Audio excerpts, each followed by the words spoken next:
Radio city पर गिनी की library.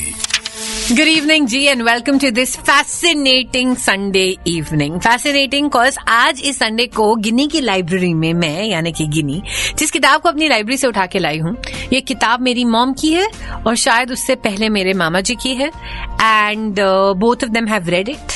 इस किताब को एक्चुअली एक ऑटोबायोग्राफी है ये किताब और ये एक बहुत ही फैसिनेटिंग इंसान की ऑटोबायोग्राफी है।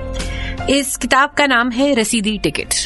अंग्रेजी में रसीदी टिकट माने रेवेन्यू स्टैम्प। इस किताब का नाम रसीदी टिकट क्यों है? क्योंकि खुशवंत सिंह ने इस किताब जिसकी ऑटोबायोग्राफी है उस इंसान को एक बार कहा था कि तेरी जिंदगी इतनी इनकॉन्सिक्वेंशियल, इतनी छोटी है कि अगर तू अपनी जिंदगी की कहानी लिखे तो वो एक स्टैम्प के ऊपर लिखी जा सकती है। तो जो हमारी ऑथर है अमृता प्रीतम, जब उन्होंने डिसाइड किया कि मैं अपनी ऑटोबायोग्राफी लिखूंगी तो उन्होंने कहा कि इसका नाम रसीदी टिकट ही होगा, क्योंकि कोई भी चिट्ठी एक स्टैम्प के बगैर कहीं नहीं पहुंच पाती। तो वेलकम टू गिनी की लाइब्रेरी, जहां हम आज एक ऑटोबायोग्राफी की बात करेंगे जो कि है अमृता प्रीतम की ऑटोबायोग्राफी एंड ये एक ऑर्डिनरी ऑटोबायोग्राफी की तरह नहीं लिखी गई है। What do I mean by that?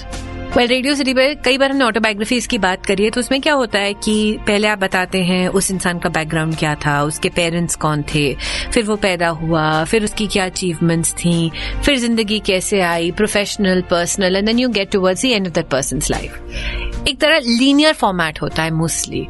Amrita प्रीतम ना जिंदगी में, ना लिखने में, ना अपनी कविताओं में और ना अपनी ऑटोबायोग्राफी में कोई रूल को फॉलो करती हैं। ये ऑटोबायोग्राफी उनके मन की तरह है। जब मन किया एक बिट लिख दिया, उसका रेलेवेंस, उसका रिलेशन, बीच में एक ट्रैवलॉग आ जाता है, बीच में कुछ कहानियां आ जाती हैं, लोग आते जाते रहते हैं, साल अदलते बदलते रहते हैं, पहले का पहले, बाद का बाद, फिर बाद का साल पहले आ जाता है। So there is no order to this. तो जब आप ये ऑटोबायोग्राफी पढ़ते हैं, कहीं ना कहीं you become fascinated with the personality of Amrita Pritam and आप समझ पाते हैं कि एक एक्सेंट्रिक पर्सन भी थी और एक काफी क्रिएटिव पर्सन थी। अब जैसे मैंने आपको बताया कि ऑटोबायोग्राफी एक लीनियर पीस नहीं है, तो आज मैंने क्या कोशिश करनी है गिनी की लाइब्रेरी में कि इस ऑटोबायोग्राफी की कुछ कहानियां निकाल के लेकर आऊं और उन कहानियों से आपकी मुलाकात अमृता प्रीतम से करवाऊं। तो कहीं मत जाइएगा, वापस आइए इस ब्रेक के बाद गिनी की लाइब्रेरी में रेडियो सिटी पर। रेडियो सिटी पर गिनी की library. Welcome back to my show. मेरा नाम गिनी। हर हफ्ते अपनी लाइब्रेरी से एक किताब लेकर आती हूँ और इस हफ्ते बोरो करी है अपनी मॉम और अपने मामा की एक किताब जिसका नाम है रसीदी टिकट। ऑटोबायोग्राफी है अमृता प्रीतम की। Of course it's been translated into Hindi. It's been very difficult reading it because जब आप नॉर्मली, मैंने हिंदी की जितनी किताबें पढ़ी हैं वो थोड़ी लीनियर होती हैं और हिंदी पढ़ने के लिए मेरी फर्स्ट लैंग्वेज डेफिनेटली नहीं है, तो it did take a lot of time. There were times कि मुझे लगा था कि ये किताब मैं नहीं खत्म कर पाऊंगी, पर बहुत फैसिनेटिंग स्टोरी और धीरे धीरे language sort of fades and जिंदगी में कैरेक्टर्स जो होते हैं, जो कहानी के पात्र होते हैं, वो ज्यादा इंटरेस्टिंग हो जाते हैं। तो वेल, यस, वेलकम टू रसीदी ticket which in English is revenue stamp, just in case you didn't know it. तो इस किताब की शुरुआत में ऑफ कोर्स अमृता प्रीतम अपने पेरेंट्स के बारे में बताती हैं and there is this little story that she tells, जिसको आप जैसे ही पढ़ते हो आप रियलाइज करते हो, एटलीस्ट मैंने ये रियलाइज करा कि एक नॉर्मल पर्सन और एक क्रिएटिव ऑथर में क्या डिफरेंस होता है। अगर आपको मुझे कहानी बतानी हो कि मेरे घर में ये हुआ था तो मैं एक तरीके से सुनाती हूँ, और एक ऑथर जब सुनाता है, एक लेखक जब उसे सुनाता है, एक लेखिका जब उसे सुनाती है, तो उसे कितना खूबसूरत करती है। तो कहानी सुनिए। She said she was about 4 or 5 years old and उनके घर में जो उनके पिताजी थे वो बहुत क्रिएटिव इंसान थे, बहुत लोगों से मिलते थे, बातें करते थे। तो शी सेज कि मैं देखती थी जब हम छोटे थे, हमारी किचन जो होती थी उसमें बहुत सारे बर्तन होते थे और 4 ग्लास अलग पड़े होते थे। ठीक है, मुझे बड़ा फैसिनेशन हो गया क्योंकि ये 4 ग्लास मुझे कभी नहीं दिए जाते थे, मुझे इनको टच भी नहीं करने दिया जाता था। ऑलवेज वंडर्ड कि ये 4 ग्लास किसके लिए है। तो एक दिन मैंने देखा कि मेरे पिताजी के कुछ मुसलमान दोस्त जब घर आए तो दादी ने वही 4 ग्लासों में उनको पानी दिया और उसके बाद उनको धोकर वापस ऊपर रख दिया। मुझे बहुत बुरा लगा कि अरे ये कैसे हुआ। तो मैंने दादी को बोला कि ऐसे तो नहीं चलेगा। तो दादी ने बोला सुनो, ऐसा ही चलेगा। तो अमृता प्रीतम छोटी सी थी। शी डिसाइडेड कि बस अब मैं ना दूध पीऊंगी ना मैं पानी पीऊंगी जब तक आप मुझे दूध या पानी इन ग्लासेस में नहीं देते। दादी थी तो बड़ी जिद्दी, पर एक छोटी सी बच्ची के खाने के आगे वाली जिद को सहन नहीं कर पाई। तो दादी उनके पिताजी के पास लेके गई इस केस को और बोला कि भाई देखो ऐसा ऐसा हो रहा है। हर फादर वाज हॉरिफाइड कि यार आप ऐसे कर कैसे रहे हो, ये सेग्रीगेशन होता है, ये तो बिल्कुल गलत होता है, जबकि आपके और मेरे घर में अभी भी होता है, आप मेड्स के लिए अलग ग्लासेस और कप्स रखते हो। तो शी सेज कि उनके पापा को बहुत गुस्सा आया एंड ही टोल्ड दादी कि ऐसा नहीं होगा और वो ग्लासेस बाकी ग्लासेस में मिक्स कर दिए गए। And she writes the last line, she says अब हमारे घर में कोई भी ग्लास या कोई भी बर्तन हिंदू या मुसलमान नहीं है, अब सब एक बराबर है। And with that one line you realise the difference जो आप और मैं एक स्टोरी में ला सकते हैं और जो डिफरेंस एक लेखिका लाइक अमृता प्रीतम एक स्टोरी में ला सकती है। इस कहानी को सुनाते सुनाते ऐसा लगता है कि वो हंसती हैं और कहती हैं शायद दादी को पता नहीं था, पर साहिर का साया शायद मेरी जिंदगी में ऑलरेडी आ चुका था। कौन थे साहिर, क्या थी उनकी कहानी, सुनाती हूँ कुछ देर में आपको अपनी जुबानी यही गिनी की लाइब्रेरी में, जहां आज हम एक किताब की बात कर रहे हैं जिसका नाम है Rasidi Ticket, autobiography of Amrita Pritam. There is so much to tell, मुझे ऐसा लगता है कि मैं 10 शोज कर सकती हूँ, पर कोशिश करती हूँ इसे 1 घंटे में समेटने की। तो कहीं मत जाइएगा, वापस आइए इस ब्रेक के बाद गिनी की लाइब्रेरी में रेडियो सिटी पर। रेडियो सिटी पर गिनी की लाइब्रेरी। गिनी की लाइब्रेरी में आपका स्वागत है। मेरा नाम गिनी है और आज अपनी लाइब्रेरी में मैं डिस्कस कर रही हूँ अमृता प्रीतम की ऑटोबायोग्राफी जिसका नाम है रसीदी टिकट। मेरा सोशल मीडिया हैंडल है @RJGini GINNIE, Insta, Twitter, Facebook. Whatever you feel about the show please let me know about it. तो सबसे पहले बात करते हैं एक ऐसी कविता की जिसको सभी लोग जानते थे, जिसकी वजह से अमृता प्रीतम बहुत बहुत शुरू में फेमस हुई थी और इस पोएम का जिक्र पूरी किताब में है। जब भी आप अमृता प्रीतम की कोई भी बात खोलेंगे, वारिस शाह की के लिए जो कविता उन्होंने लिखी थी वो कहीं ना कहीं से उभर कर आपके सामने आ जाएगी। So this is during the time of the partition and बहुत बुरा माहौल था एंड अमृता प्रीतम ने एक कविता लिखी थी। कहती हैं एक गाड़ी में मैं बैठी हुई थी और उस रात चलती हुई गाड़ी में हिलते और कांपते कलम से मैंने एक कविता लिखी। ये कविता इस किताब में पंजाबी में भी लिखी है और हिंदी में भी, तो मैं आपको हिंदी वाला वर्जन सुनाती हूँ। आज वारिस शाह से कहती हूँ कि अपनी कब्र में से बोलो और इश्क की किताब का कोई नया पृष्ठ खोलो। पंजाब की एक बेटी रोई थी, तूने लंबी दास्तान लिखी, आज लाखों बेटियां रो रही हैं। वारिस शाह तुमसे कह रही हैं, ऐ दर्दमंदों के दोस्त अपने पंजाब को देखो, वन लाशों से अंटे पड़े हैं, चिनाब लहू से भर गया है। इस कविता की वजह से अमृता प्रीतम बहुत बहुत बहुत फेमस हुई थी and when she writes about her travelogues, और ये लिखती है कि ये दुनिया के अलग अलग शहरों में गई थी, तो वहां पे जब भी ये कभी भी किसी से मिलती थी तो लोग उनको गले लगा के कहते थे तुम वही अमृता हो ना जिसने वारिस शाह के लिए कुछ लिखा था। And that's how famous these lines became.